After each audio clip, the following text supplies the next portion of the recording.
Hi! Ako si Rose, Program Officer ng Consuelo Foundation. We're trying to make a difference in children's lives with the work we do. Pero, masusukat nga ba yung difference na yun? With monitoring and evaluation, o M&E, posible. Parang pagdadrive lang ang M&E. All set? Let's go! In 200 meters. Ang monitoring, parang pagdadrive na may GPS app. Kung pupunta tayo sa work o out of town with friends, para malaman natin, are we getting our directions right?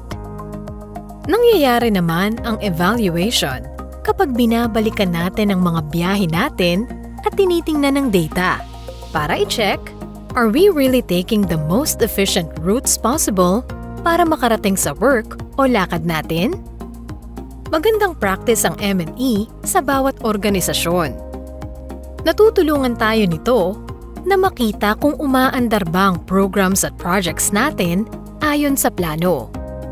Masukat ang impact o kung nakatawid ba ang mga nais nating tulungan tungo sa pagbabagong gusto natin para sa buhay nila. Malaman kung ano ba sa mga ginagawa natin ang nagwo-work at hindi nagwo-work. Magkaroon ng malinaw na basis ang ating mga desisyon.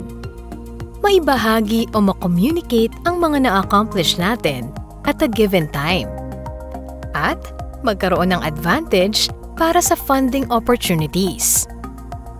Kapag bumubuo ng M&E plan, kailangan nating i-identify kung ano bang susukatin.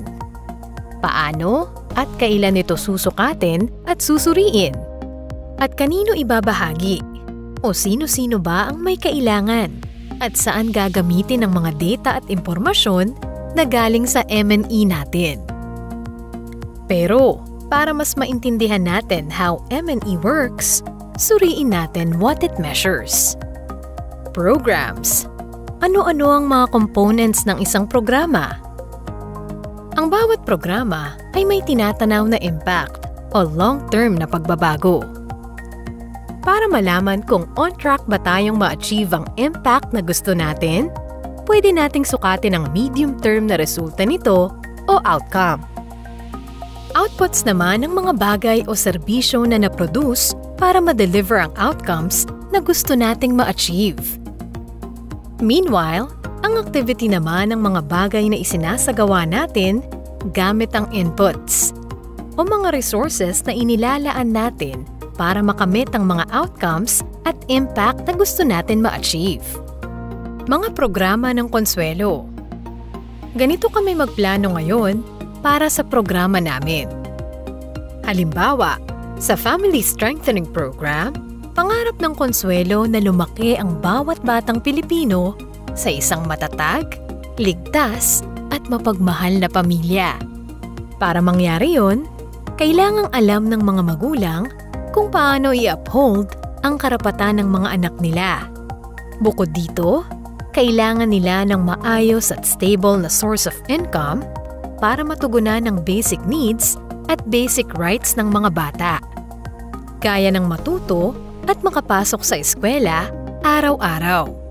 Para mangyari ito, kailangan ng livelihood trainings and opportunities para maitaguyod ang kanilang mga pangangailangang pangkabuhayan.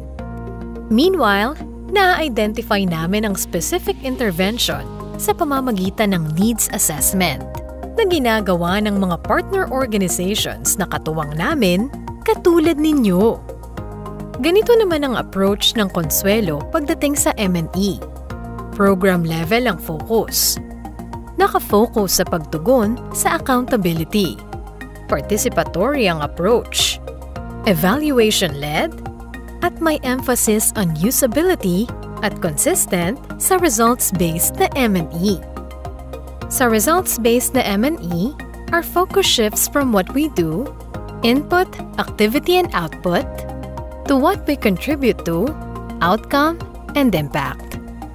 Tulad ng pagdadrive, mas mabilis at maayos ang biyahe natin kung meron tayong gabay. Ganito rin ang ambag ng M&E para sa Consuelo at maging sa inyong mga organisasyon.